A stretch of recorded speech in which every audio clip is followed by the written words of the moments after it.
Hi, everybody. Let me just get my Instagram going, and then we will begin. This is Crushing Doubts Q&A every Thursday at 6 p.m. Eastern, 3 p.m. Pacific.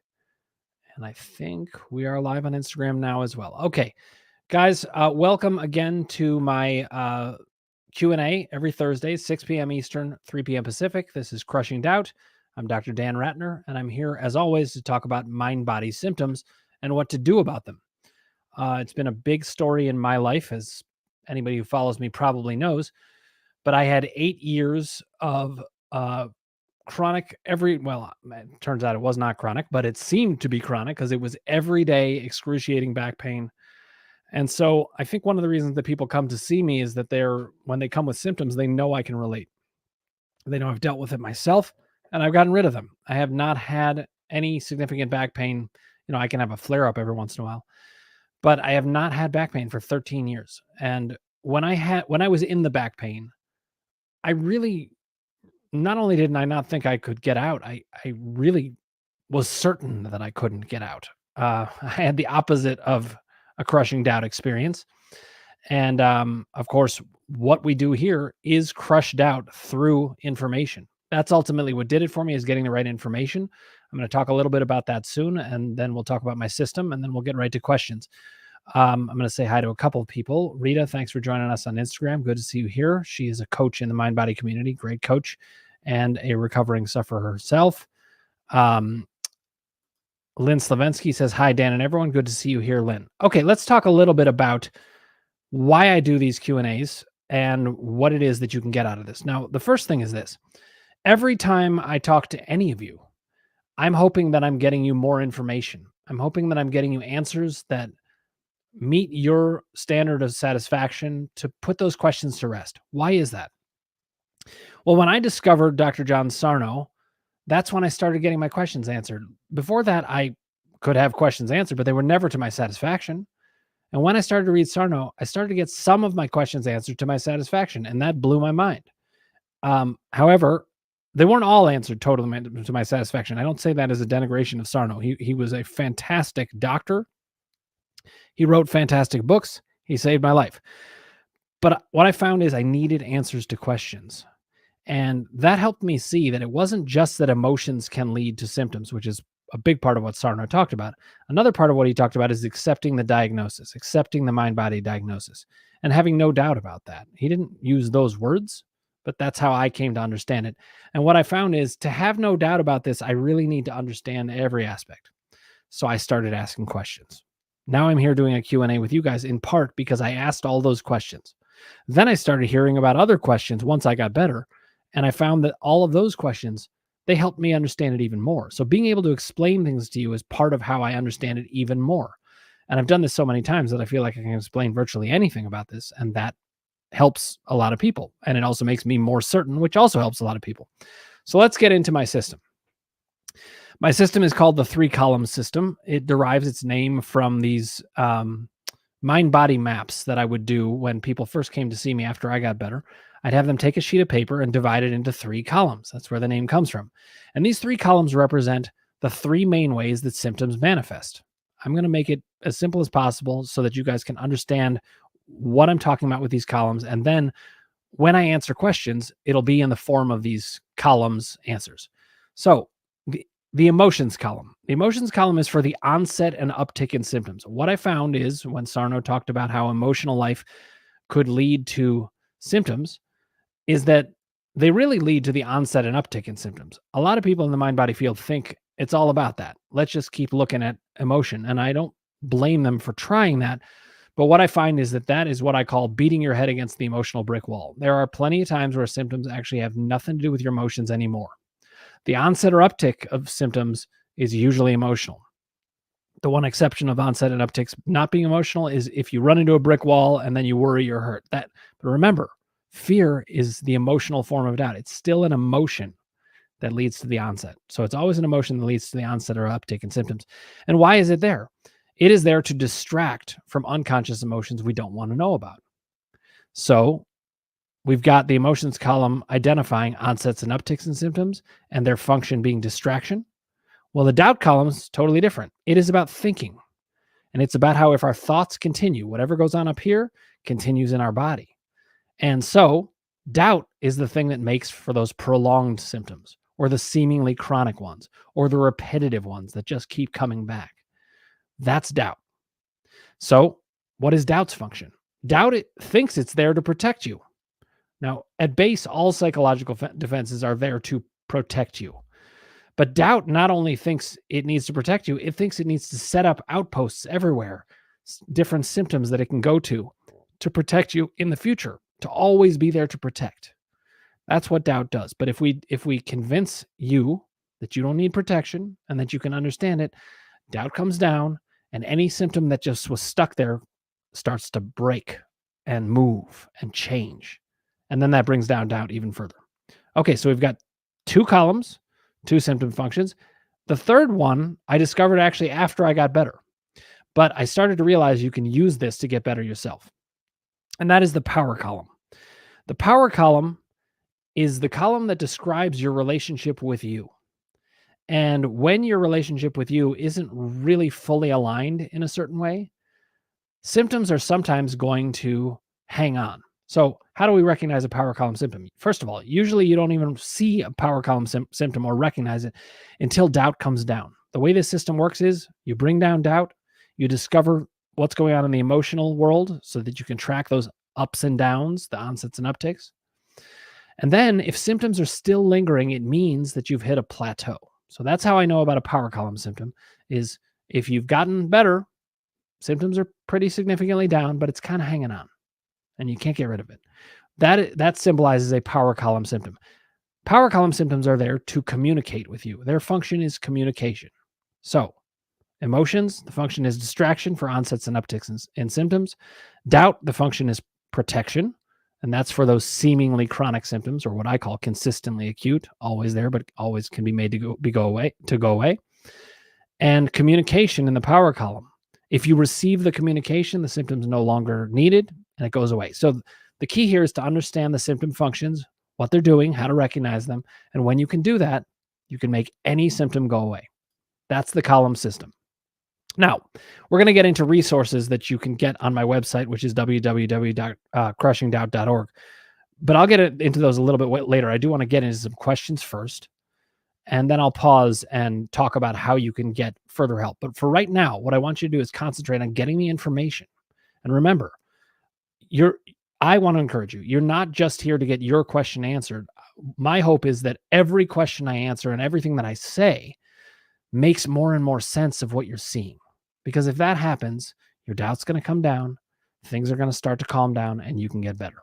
It's called Crushing Doubt for a reason. There are 3 columns, but by far the most important one is bring down doubt. So that happens through these questions. Okay, let me say hi to a couple more people. Debbie Grubbs, good to see you here on Instagram. EMC9454 is here as well. Good to see you. It is Layla has joined us. Thanks for being here. Kari Marie Young, thank you for joining us. Carrie Nordling, Rudemaster27, thanks for being here as well. And Karen Isaacs, thanks for waving hi. Good to see you on YouTube. Okay, we got a question coming in from YouTube. So it's Re25. Hi, Dan. As doubt always attaches to something logical, how do you tell what is actually doubt and what is actually logical? Rational caution, where the two are both present. Oh, I see. Hold on. What is actually doubt and what is actually logical? Rational caution. Sorry, I read this wrong. Where the two are both present. I just read it with the wrong cadence. As an example, I have a fear about being too busy at work because I have had situations where I've been so busy at work that my work-life balance has been severely impacted. So now I have a phobia of being too busy. Oh, no, you didn't say too busy. So now I have a phobia of being busy. I know some of this is doubt, but no, there is also a very real threat in being too busy. Work-life balance breaks down. Do I just have to be really objective to figure out how much is doubt? Okay, great question for multiple reasons. But one of the reasons I find this question really useful, and hopefully my answer will be very useful to you as well, Ree. But one of the reasons this can be so useful to you is it shows how confusing doubt can be, and it highlights something important about why doubt is confusing. Doubt is there to protect you, but it's not going to be able to do a very good job if it poses something that's just completely ridiculous. If you were just able to dismiss what it's saying and say, that's complete garbage, it wouldn't work. So it does find something that is seemingly logical. But the word seemingly is actually what's really important here. It's always going to seem logical. But the good news is the longer doubt is out there being looked at and scrutinized, the more you're actually going to see cracks that it actually isn't logical. It seems logical. So what's the main distinction here? How do you distinguish between what's actually doubt and what's actually logical, rational caution, where both are present? Well, you got to look at it and consider it from all angles. If it's truly not a doubt and it's truly logical, rational caution, then it's going to be true from all angles. So I want you to look at it from all angles. Now we'll go with your specific example because that will highlight it, right? So let's take this work-life balance. Now, you said, I've had situations where I've been so busy that my work-life balance has been severely impacted, and you've got kind of a phobia about being busy. But my question to you is, how did it impact you? What ended up happening? Let's see if you say more about it. I know some of this is doubt, but no, there is also a very real threat to being too busy. Okay, so do I just have to be really objective to figure out how much is doubt? Well, one thing I want to ask, this is a follow-up question, Ree. Tell me, how did it break down? What I understand the work-life balance could break down in terms of time, maybe you just feel like you're working too much, but how did it break down? Did it interfere with relationships? Did it lead to actual symptoms? What happened there? Okay, so give me more information on this. I am going to answer it, though, even without information, just to give you at least a ballpark idea of how to understand this. So I would say this. The columns can help with this. They can help organize things. Your question, how do I distinguish between what's a doubt and what's logical, rational caution? The columns can help with that. One of the ways it can do it is by separating out what's bothering you. So let's say you have a sudden symptom onset. It goes way up while you're working hard. Actually, that's an emotions column symptom. So you'd be able to slide over to the emotions column, do emotions column work to know, what do I need here? And if you really do need to make an adjustment because it's leading to a symptom, well, that was logical, rational caution. Doubt, though, is usually just going to make you scared about something. So this phobia about being busy, that's actually doubt. You can be busy. You don't have to not be busy. The solution isn't you've got to not be busy. It could be you decide you want to not be busy, and that's okay. That's totally great. But doubt convincing you that maybe being busy is dangerous, that's actually just doubt. Anybody can be super busy. I am quite busy a lot of the time, and it doesn't bother me. When I'm bothered, it's an emotion that's bothering me. So I would look at the emotions column to see what's bothering you in this situation and bring down doubt by saying, busyness is not what's at stake here. That's not what is the problem here. That's just a worry. So here's another way of thinking about it. If it's a worry, it's a doubt. You can't have logical, rational caution from an actual worry. Logical, rational caution is recognizing a situation and making an adjustment. Now, adjustments are made more in the emotions and power column, where you assess what's going on and you make a decision. You know what? I don't like this. I'm going to make a change. That's logical and rational caution. But if there's fear or worry, you haven't even gotten to a place where you can consider whether it's logical and rational. It's still doubt right at that point. Okay. Hopefully that helps, Ree, because what I'm telling you essentially is, if worry or fear is there, it's a doubt, even if it is about logical, rational caution. You got to bring down that doubt first, and then you'll be able to see more. Please do let me know if I answered your question, though, in a way that helped you. If you need follow-up, let me know. Now, this is a good lead-in to me talking about some of the resources on my website, because there is a way to get feedback from me and an interaction with me that is more similar to what I just said in terms of getting a follow-up. And that is my groups. In my groups, there's a chance to get follow-up questions answered, where people come to me and they say, all right, I've got this question. I answer them. They say, wait, what did you mean by that? Or they say something and I say, just like I did to Ree, wait, tell me more. How did the work-life balance get out of whack? We can get a lot more information if we have a direct exchange, and that can happen in group. The groups are these Zoom calls. They're just like this, except you're on the call too. And I can see your face. You can see mine. These are not recorded, but it allows us to get a lot further in one setting. And you not only do you get further in one setting with your questions, but with everybody's questions. So you get even more information in these groups, and they're supportive. So there's two main ways you can get help from me on the website until my book is out, which should be soon. The seminars. The seminars are something that gives you the background of all mind-body experience, whatever you need to know. It covers all of the ground. It covers why one person says this in the mind-body field, another person says this. Why do medical doctors say what they say? It essentially is a class that is meant to bring down your doubt by giving you all the information that I think you need. That includes, what are my columns? How do they work? How can you work with them? And you get all that information. But here's what I found. I created the seminar, and I think the seminars are great, and I've heard a lot of good things about them, feedback about them. But often people then need help implementing it. Well, that's what the groups are for. Now, the Q&A can be for that as well, but the Q&A is more something where I can get you one answer at a time. Whereas in the group, I can help really direct how you're engaging with it, and I can kind of give homework and things like that so that you know where to go next. So I've had great success with the groups. Here's another advantage of the groups is it's a great group of people, and it's so supportive, and it's not a place that will bring up your doubt. There are mind-body groups where you'll go and then somebody's having a lot of doubt, and then you leave and have more doubt because they do.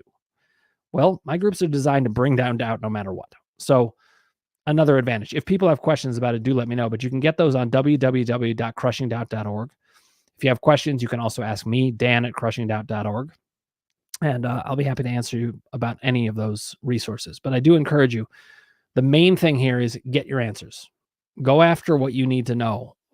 Just ask yourself, what do I need to know to feel that I can get better and that I will get better? And then ask that question, whatever it is. And there are no stupid questions. All right.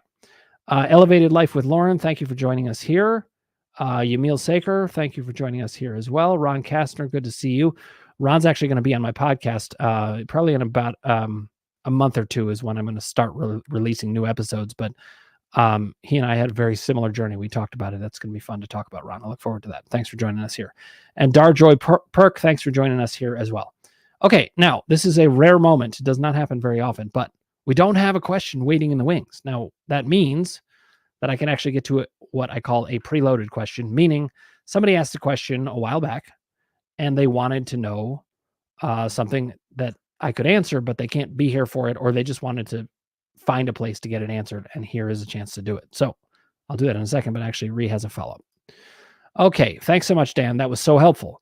Work-life balance breaking down was because I felt forced to be so busy that I didn't have time for myself, family, etc. I hated it. Okay, so I get that. But as I said, and I hear it was helpful, which I'm very glad about, that would be an emotions column event that you could break down and figure out, why did I hate it? Now, of course you hated it. Who likes to have to work that much, right? But you hated it for a certain reason. And one of them is you felt forced to be busy, right? That nobody would like that. But I want to get specific about it. So bringing down the doubt is not mutually exclusive to understanding what's bothering you and making an adjustment. Just, they're not mutually exclusive at all. You can do them both. And it sounds like that was part of what was helpful about my answer, but please do let me know, okay? Thanks so much for the great question. Okay, let's get this preloaded question in here. Whoops. Pasted that wrong. Here we go. There we go. All right. Let's show this. Okay, this is from Sheila. This morning, I was talking to a friend. She told me she had a shoulder symptom and was getting treated for it. Please explain how I get her symptoms during the phone conversation. I am not moving, but getting her symptom. I am not a doctor, but how do I do the same? Is it emotion, doubt, or power? Okay, a couple things that I'm going to say about this. First of all, I think this is a very useful question for us to ask together, as a group. And I think people get so much out of each question. But this is a very common experience. By the way, when I got better from back pain, one of the first things that I knew I had to grapple with is that I was going to sit down with people and they were going to talk about their symptoms, and it was going to raise my doubt because they were talking about these things that are a little bit worrisome if you don't feel really sorted out with yourself, really confident in what you can do. So when people would start to talk about it, my doubt would go up and I'd be more likely to get symptoms. But it really is the case that if we're empathic, which so many people in the mind-body community are, we're going to be empathic in all ways. And that includes being empathic about symptoms. And I don't just mean in feeling states. I mean, a lot of the time, we will actually feel what they feel. especially if they start talking about it. I hesitate to even mention any particular symptom because just the mention of a symptom can sometimes spur it to get going in other people. However, I'll do a very neutral one. Everybody knows, or a lot of people know anyway, that when you say the word yawn, people are more likely to yawn. They just are. It gets it on their mind. And by the way, this is proof of mind-body experience. Mind-body experience means anything that happens in the mind can get translated into the body and often does. Crying is a mind-body experience. You're sad, and that emotion transforms into a bodily experience. Tears roll down your face. Same thing with blushing. But it's the same thing with what I call yawn contagion. I say the word yawn, you're more likely to yawn. Now, the only reason I'm not actually feeling as tempted to yawn is I knew this was coming. I knew what I was going to say. But once your mind starts doing certain things, it's more likely to enact something in the body. So with Sheila's question, which I'll bring up again, I just didn't want it up because it was blocking a little too much of my face, I thought. Basically what's happening is this person's talking about a symptom, and I would say that this is a doubt column experience. Doubt is suddenly being inspired around whatever that symptom was. So I know I said onsets and upticks are usually emotional in nature, but I also said that doubt can have an emotional form, fear. So when people start talking about a symptom, there is a little bit of fear. Maybe I could get that. And we start attending to that, and boom, it happens. So that is a doubt column related symptom. Doubt column related symptoms, if there's an onset that's not emotional, it comes from the environment. Something in the environment got that going. Okay, so I hope that helps, and please follow up, guys. Even though it was Sheila's question, you might have a question about what I said about it, and so follow up about that as needed. But the bottom line is, because it comes from the external environment, it's not going to be an emotions column thing that comes from your own unconscious feelings. It's not going to be a power column experience that is about your relationship with you. It comes from the outside. But things from the outside can make us doubt, and they can make us doubt all the time. I hope that makes sense to you guys. Rody Jangles, thanks for joining us here. Scotty Styles, I see you with the emoji of yawning. I guess it worked. So sorry about that, but at least I gave you an innocuous one. All right. KW, good to see you here. Hi, Dan. Do you think doing CBT, that's cognitive behavioral therapy, which is a therapy where you talk about thoughts and work to change them, to overcome triggers, can set a person back if they're working in the columns? Do you believe this can complement it? Okay. Hold on. You had a follow-up. I think you... hold on. Hi, Dan. Do you think doing CBT to lower OCD triggers and worry can help or hinder the columns work? Okay. So, similar questions. I'm just going to answer them both because I think they kind of mean the same thing. But so here's the thing. One of the things that I really love about my columns work is it can run concurrent with anything. Nothing interferes with the columns work unless it creates doubt. That is the one way that it does it. Or if it, creates doubt about the columns and their usefulness, then it can run counter to the column system. But the column system really can go along with anything, as long as it is making more sense of things. As long as it is bringing down doubt, it can run totally concurrent with that. So it's not going to set you back. If it is seeming to set you back, I would say that's because a doubt is happening. So just look out for doubt. That's the only thing you need to do. In whatever you do, if it's bringing down doubt, you're going to get where you need to go. The way the system works is you bring down doubt and you will inevitably get there. What is left is understanding your emotional ups and downs and how they relate to symptoms, and then sliding over to the power column where everything flows towards power if you're doing the columns right. Eventually, you bring down doubt, understand your emotions, and everything flows towards your relationship with you, because ultimately that's what you're left with when your mind isn't engaged in some kind of difficult mind-body process. Then what you're left with is the relationship with you and what it wants to communicate with you. Because remember, the function in the power column is communication. Okay, so I hope that answers your question, KW. It will not interfere at all. I would say the columns dovetail very well with all forms of therapy because they're really just describing what goes on for us accurately and giving an idea of what to do about them. I hope that answers your question, but please do let me know. Okay, Jane Smith, good to see you. Hi, Dr. Dan. Glad to hear podcasts will be on again. Thanks for being here again. I'm in the car again. You do have a question, and I will follow up with that, but thanks for your Thanks for your thanks. I always appreciate appreciation. But yeah, the podcast will be up soon. I just have to basically finish off the book and then I can get back to podcasting. So looking forward to that. I have a lot to say. I've been collecting topics. Okay, Jane then said a question. Jeannie Cullen, hi, good to see you. Thanks for saying hi, Jeannie. Good to see you. Please do let me know if you have any questions that I can answer here. Jeannie and Scotty Stiles and Rita, we've got a lot of mind-body coaches here, and I'm honored to have them here. So please do let me know if you guys have questions. I'm sure it'll be very insightful for everybody. Okay, Jane then said, I'm rather down as I'm not convinced about my, quote, allergies. The symptoms are debilitating, and I feel so unwell and wonder if I should take meds. Okay. So first, I want to orient everybody to this. Jane, this will not surprise you. I don't think it'll surprise anybody, but you're having a doubt. You even said, I'm not convinced. That kind of language speaks to the language of doubt. I'm not convinced. Well, the whole idea behind the doubt column is to get convinced. And how do we convince you? So in the doubt column, there are 3 main tasks. And there's these very specific tasks I have in each column, and I've organized it so it's very, very small number of tasks that are also completely accurate to what needs to happen and very efficient. They work well. So in the doubt column, once you understand you're having a doubt, you'll do the work of the doubt column, and there are 3 main tasks there. The tasks are observe, articulate, and counter. To observe a doubt is simply to recognize you're having a doubt. You don't need to do anything else. You don't need to know what the doubt is. You don't need to solve the doubt. You just need to say, oh, or even just consider, am I having a doubt? So I think you're actually doing that here, Jane. You're saying, I'm not convinced about my allergies. Now, this is the tricky part because this is the observe part. Observing a doubt is very important to distinguish between questioning whether you're having a doubt and actually just going ahead and having it. So I don't know which side of this you're on yet. You could be saying, I'm not convinced about my allergies.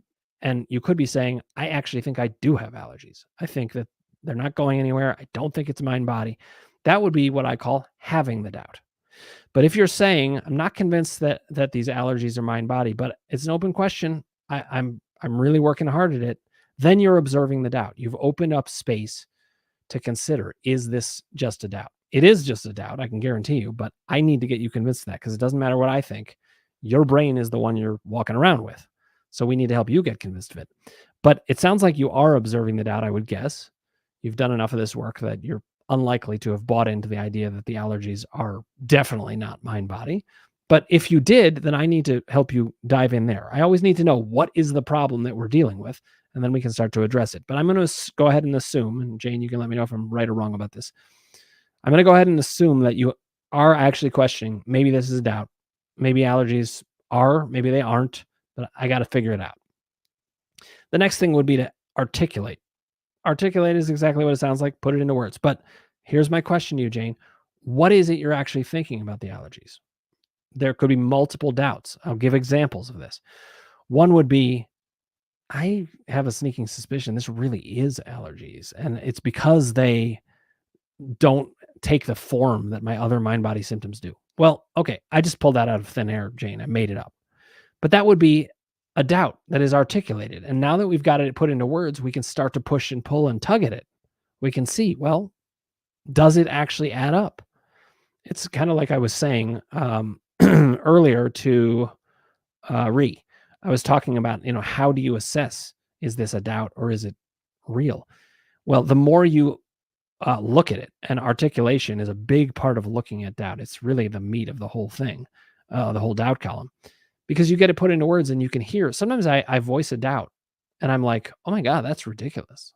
But it doesn't sound ridiculous until we voice it. So we got to get it put into words so we can look at it. Here's another potential doubt that could be. It could be that you could be saying, but so many people have allergies. And is it really just something that's mind body with all these people? And the answer to that is mostly yes. There are people who have allergies. And maybe even severe ones like to bee stings and things like that. But really only severe allergies are the ones that are not mind body, the ones that need to be treated medically, or you need to avoid those allergies. If kids with nut allergies and things like that, we got to take this very seriously if it's life-threatening in any way. If it is not, it is almost always mind body. In fact, I can't even really think about a time when it isn't. Now, I know the symptoms are debilitating, but while I'm not saying you shouldn't take medications, I don't think you need them because this is mind body and we can treat it that way. But we got to get your doubt articulated. Once that's done, we can start to counter it. We can start to say, wait a minute, you're saying, for an example, people could say, well, my allergies are acting up and I feel really bad and it's because of the high pollen count. And then I can say, all right, wait, hold on. Pick a day where you didn't have a lot of symptoms and we could check the pollen count. I'm just saying as an example. And if it doesn't match up, doubt's in trouble. Its facts are not matching up. So we want to expose that. We want to bring it to the surface, see what you're saying and weigh the facts. Now, there are actually 3 levels of doubt, Jane, you know this, but level 1 doubt is, do I have a mind body issue or is it, a structural physical issue? Science and logic can counter these things. And the longer we look at these questions, the more likely we are to find cracks in doubt and say, this is not adding up. Allergies doesn't really add up to me because I don't have any. What, did I just get really lucky? I don't think so. I'm too busy having other symptoms. Is probably what's going on. But there are, also I'm, a mind body expert that has brought down my symptoms and does it all the time. So I don't buy into these things so much. And I'm not saying that critically of anyone who is, including you, Jane, but it's natural to have doubt. But if we observe, articulate, and then counter them, we can get rid of them. The second level of doubt is I know it's a mind body issue, but is my symptom harder to master than another? Actually, that sounds like your doubt here. You're saying, I don't know about these allergies. I can manage other things, but these ones are just destroying me. So you're saying this symptom is stronger. I don't know if I can get rid of it. I think that's what you're saying, Jane, but you have to let me know. Now, level 3 doubt is, I know it's a mind body issue. I know that all mind body symptoms can be addressed and taken care of, but I'm not sure I can do it. Now, Jane, I do think you're having some of that as well. We've got to get you guys confident that you can do it. And here's the thing. Level 3 doubt you can't solve with science and logic because it's about you, but you can solve it in the power column when you realize how you're relating to yourself and what it is that you need to do to get better. Okay, Jane, do let me know if that answered your question. You were in a conversation with Karen. I'll see if I can catch up on that. Give me 1 sec. I want to make sure I'm not missing anything. As I've often said, I don't like to miss questions here. I don't like to miss questions anyway, but this also it's a site and a community where I think it's important that we all see each other. So if you ever feel like I didn't see you or I skipped your question, it was not on purpose. I can promise you that. Just bring it up again. And my apologies if that does happen. Okay. Scotty Style says, I would love to unlearn my allergies to dogs and cats, which I have yet to overcome. Okay. Now, there are people who have legitimate allergies to dogs and cats. And then there's also a lot of people who have mind-body experiences with dogs and cats. And then there's a combination where you could have a mild allergy, but it gets exacerbated because once it gets going, your belief system is to have allergies, and then your doubt goes up and it can get bigger and bigger. So I do think there's probably things we can do, Scotty, to at least lessen it. I don't know that, for some people, you can't necessarily make it go all the way. One thing I would ask is if you got tested for allergies. Allergy tests, they're tricky, but I think there are some allergy tests that really do reveal clear allergies. That being said, allergies are a finding of results. They're not necessarily a finding of a cause. You might be having an allergy that is spiked by a mind-body experience. So we got to be a little careful about that in terms of our exploration and understanding what is going on and reducing doubt. But I would ask Scotty if you've been tested and whether that came back as positive for allergies to dogs and cats. And then we can go from there. I still think there's probably things we can do to certainly bring that allergic response down a lot. Nelly Alchemy, thanks for joining us on Instagram as well. Okay, let me make sure I didn't miss anything. We've got Karen Isaacs. Thanks for joining us here. I know you said hi before, but you got a question here. I used to be scared, or a comment. I used to be scared when anyone would tell me their symptoms.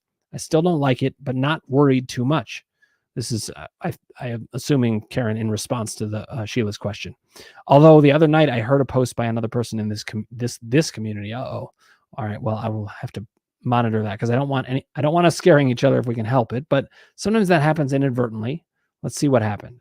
So I heard a post by another person in this community and it scared me. I want to work on how to access the subconscious. Okay, I'm going to get to that in a second, Karen, because that's a different topic. But let's jump back to this. So most of the time, you don't get scared. I see you say, "I still don't like it." One thing that the columns for me do is, it's good to bring down doubt, but to have these three columns that really sum up everything that's happening. I feel like I can analyze any given moment in me, in you guys, in anybody, and I can finally make sense of it all. Maybe not at every single moment, but I have an overarching structure that really starts to make sense of a lot of things for me. And that makes me feel safe. That makes me feel safe about even discussions. Okay, now there are some that I don't like to be brought up if I can help it. But at the very least, I know if I have confidence in myself and I have confidence in my columns and how I use them, we have more wiggle room to listen to things. So, Karen, I'd be interested, and maybe we can talk about it in a group if you want, about what it was that scared you. If you want to voice it here, you can. If you don't want to, that's totally fine. But I do want to encourage you, don't try not to let yourself stay scared. Ask the questions you need to get it settled. And you can even ask for reassurance. That's a big part of what I do.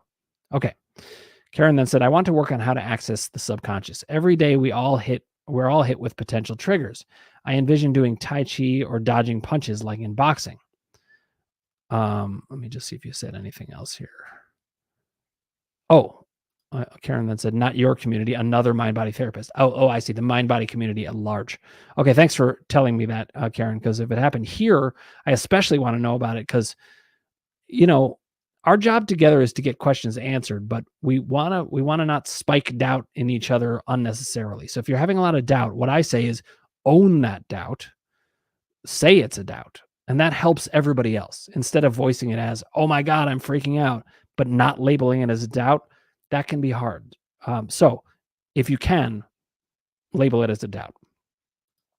Then Karen said, I don't want to voice it because I don't want to scare anyone else. Okay. So Karen, I think this is one maybe you take to me. You're not going to scare me about it, but I don't want you stuck with it. Okay. We'll get back to that. All right. Now you were saying I want to work on how to access the subconscious. Every day we're all hit with potential triggers. I envision doing Tai Chi or dodging punches like in boxing. Okay. So there's so many ways to help ourselves. There's ways to calm down our nervous system. Meditation can be great. There's things that work for certain people and not others. You got to find what works for you. But one of the things that works for me and that I want to kind of lend to everybody else is that the power column is where I really came to feel safe. Doubt is where I came to feel not in danger. That's the difference between not feeling in danger versus actually feeling safe. This is a good podcast episode. I should make a note of that. In fact, I'm going to. It's too good to miss. So give me 1 second while I do it. So it's finally feeling not in danger versus feeling safe.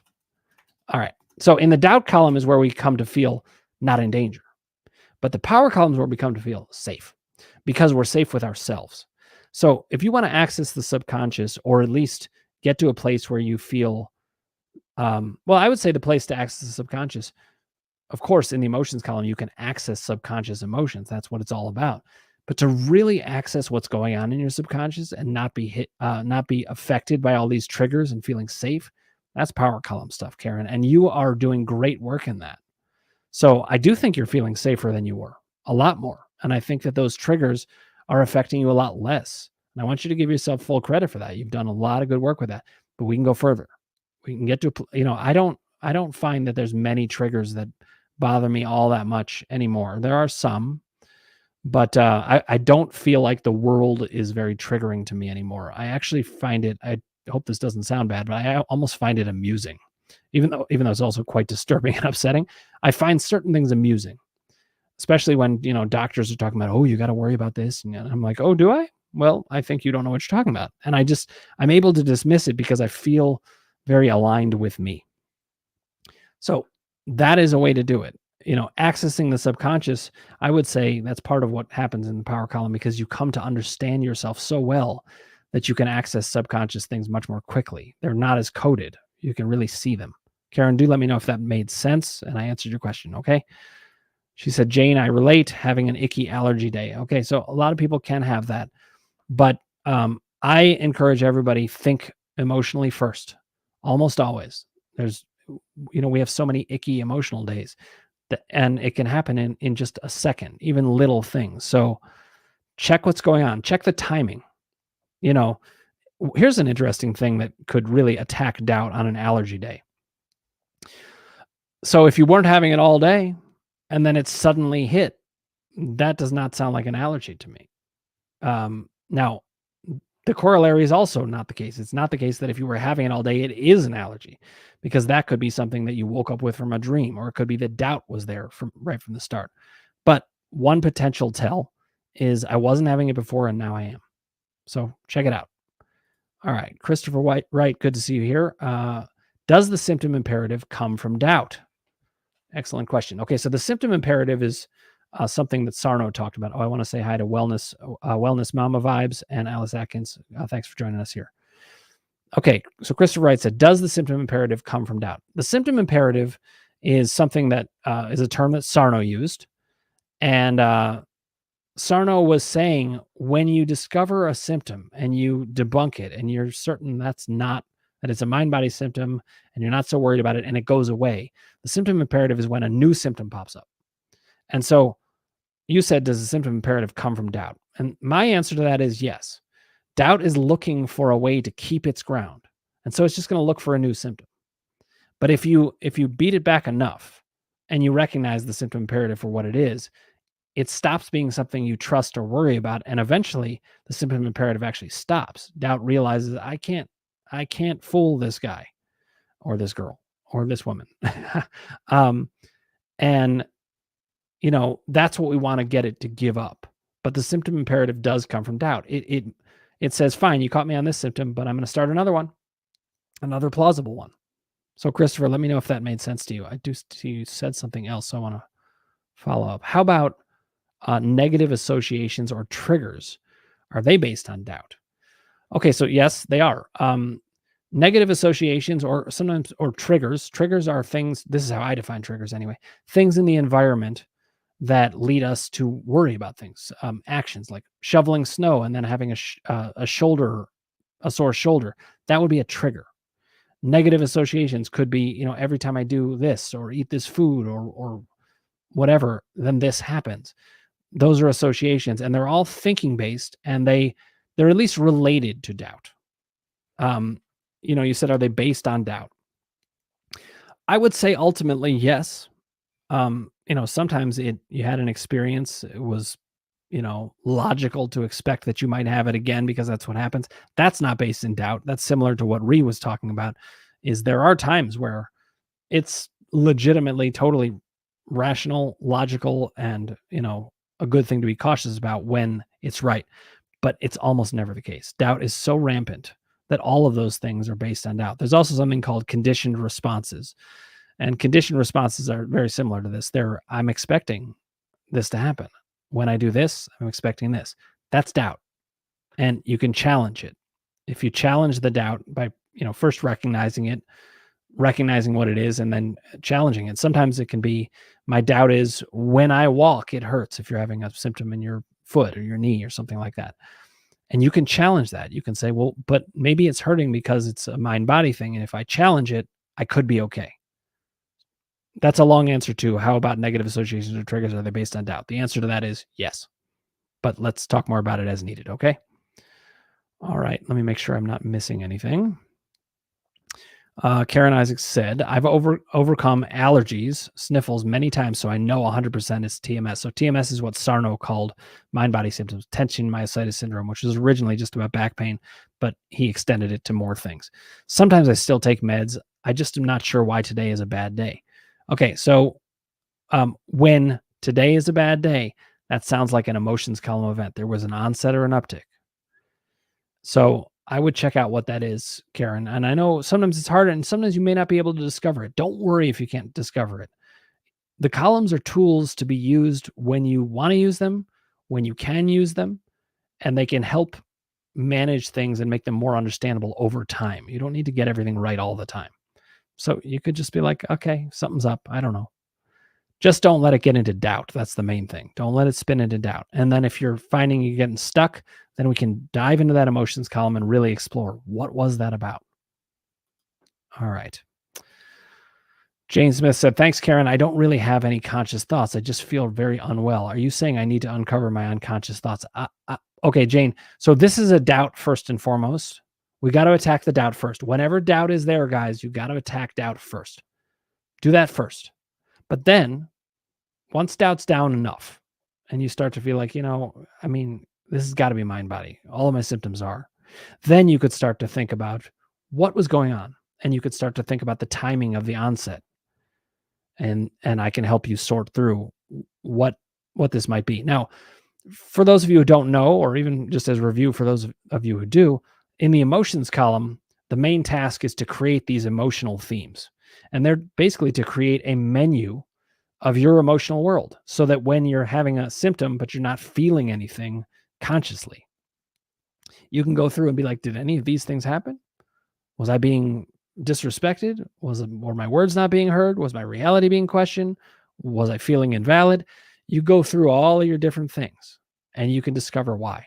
So I do think ultimately, to get rid of this, first bring down doubt, and then we would discover what's happening emotionally. Not as hard as it sounds, actually, if you just follow the protocol. And by the way, it's especially easier to do if you have some direct interaction with me, like in group. So again, on my website, www.crushingdoubt.org. If you want information on mind-body experience and you want it like right away, get the seminars. They'll bring down your doubt. They'll give you all the information you need. And then the groups are a very cost-effective way to come see me, ask your questions, learn from other people, and implement the system. Okay. Re25 says, I believe that my brain is wired to have more doubt than most. Is this realistic? Do you think there is an innate difference in how much individuals doubt? Thanks, Dan. Okay, I love that question too, though I hate that you're having doubt. However, I am completely confident we can conquer it. In fact, this is simply a doubt in and of itself. So when you say, is this realistic? I think some brains can be wired maybe to have more anxiety than others. Some of it can be genetic, but I have my suspicions about that too, because even if we say something's genetic, especially if people were raised that way, then the environment can have an effect. Now, however, there are people who weren't raised by their biological parents and find out they have things in common that were just wired. Whether it's wired or not, which I think mostly it's not, you can change it. The brain is what's called neuroplastic. It means it can be changed. So my first thought about this is you're just having a doubt. You're describing yourself as, my brain's wired to have more doubt than most, and that's going to make it harder. So most of the time, it's simply just going to be doubt. But even if you did have a brain that was kind of more wired for doubt than most, we could still conquer it. Let me give you an example, though, of some brains that are more wired for doubt. Sometimes it comes from great traits: creativity, imagination, empathy. These are great things to have, but they are the kinds of things that bring up more doubt. With empathy, it's like you're used to taking on the perspectives of others more. You can see more of the other side, so you are more likely to have doubt. But there's no way anybody gets stuck anyway. So even if there's an innate difference in how much individuals doubt, there are talented doubters and there are other people who just don't so much. But everybody's brain works generally the same way. And the columns work the same way. So we can bring down doubt anyway. It doesn't matter. However, the main thing I want to encourage you, this is probably just a doubt. In all likelihood, there's nothing going on where your brain is more wired for doubt in actuality. You might have more active doubt right now than some people, or you might be very talented at crafting doubts. Intelligent people often are, but it's not going to stop you anyway. I hope that answered your question. But I believe this is just a doubt. I don't believe you have a brain that is more wired to have doubt than most. I do think you may have some qualities that contribute to doubts. So, let's talk about it. All right. Rita says there's no genetic marker for anxiety, although, of course, some people may just be more sensitive. I'm a big believer that our brains are working so hard on so many things that even if you have innate stuff, whatever happens to you is really what determines what you expect in the world. However, I have two girls and they came out innately like themselves. So there are innate aspects, but no one is stuck even with innate aspects because the columns describe what's happening and give you tools to adapt. All right. Jane says, thank you. Thanks for telling me about your sniffles, Karen. That's very encouraging. I agree. It's one thing that happens in this community, especially the group, is we encourage each other. Okay. Jane then said, sorry that one, which included Karen's name, was for Dr. Dan. Do I need to uncover my inner conscious thoughts about allergies? I see. Okay. Yeah. So you were directing it to me. But yeah, bring down doubt, and then we can discover that. Okay. Let's see. Oh, I answered that. Okay. We talked about that. Jane Smith then said, the problem is that I'm not consciously anticipating allergic symptoms. So that is what confuses me. So listen, your brain is anticipating everything that's ever happened to you. Doesn't matter whether it's conscious or not. Your brain is anticipating it again. If you haven't mastered the idea that you don't actually have allergies and that you actually have mind-body symptoms, and these are one of them, then your brain is still thinking that. If doubt is active, then it's active in your brain, consciously or otherwise. So just take the intellectual knowledge that you still think you may have allergies as a sign that you are consciously and unconsciously anticipating them. If you think they might be there, you're anticipating them. I don't mean it critically. I mean it supportively.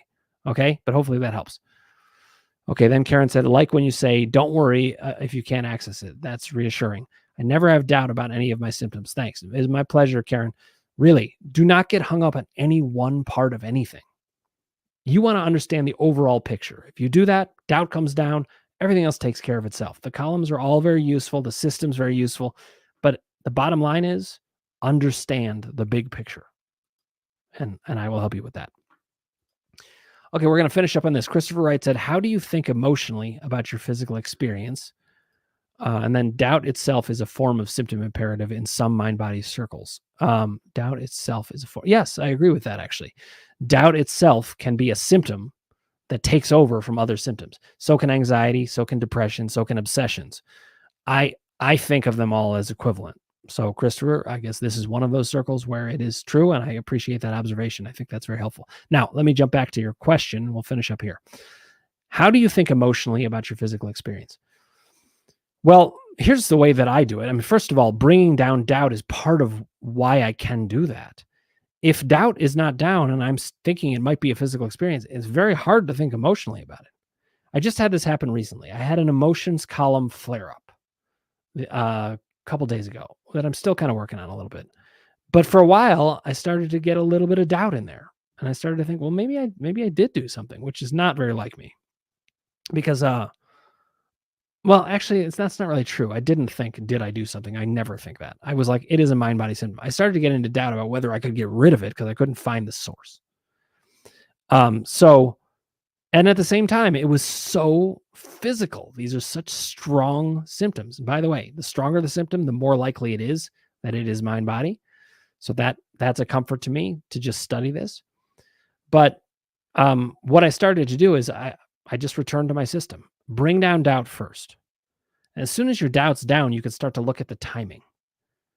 And that's how to think emotionally, is to start thinking, what was the timing? What are the different themes that might have upset me there? I also I try to think of my body as a flowing emotion. Just this is one big brain. And really, for the most part, it is. I mean, occasionally you get, run into, you collide with someone or you get a cut and then it's just pure healing. Although even that has a mind-body experience to it. But I really like to think about the whole body as an extension of my brain. And it really is. So that's how I do it. But the nuts and bolts of it, Christopher, are look for the timing and try to match up the themes with the timing. There's a lot more, I think, in your question. If I didn't answer that well enough, do let me know. Okay, then Christopher said, thank you for that. The stronger they are, the more likely it's mind-body. The absolute strongest symptoms I had in my whole life are mind-body. In fact, I would say that the strongest symptoms I have, probably the top 10,000 symptoms I've ever had have all been mind-body. I guess maybe the exception, I broke a bone once. But and look, even that has a mind-body component. The stronger they are, the more likely it's mind-body. It's 100% true, but it does seem like that's helpful, and I'm right about that, so we got to keep talking about it. Okay, Jane Smith says, thanks again, Dr. Dan. I'll have to work more on doubt then. Yep. Listen, you can do it. And I just want to encourage you. One of my functions is to be just a brick wall against doubt. I'm never giving up. I'm never going to think that your doubt is right. It's not. The allergies are a mind-body symptom, and we need to go after it. Okay? And if my confidence helps with that, great. Take it and run. Okay, Karen says, like the think timing theme. That helps a lot. Good.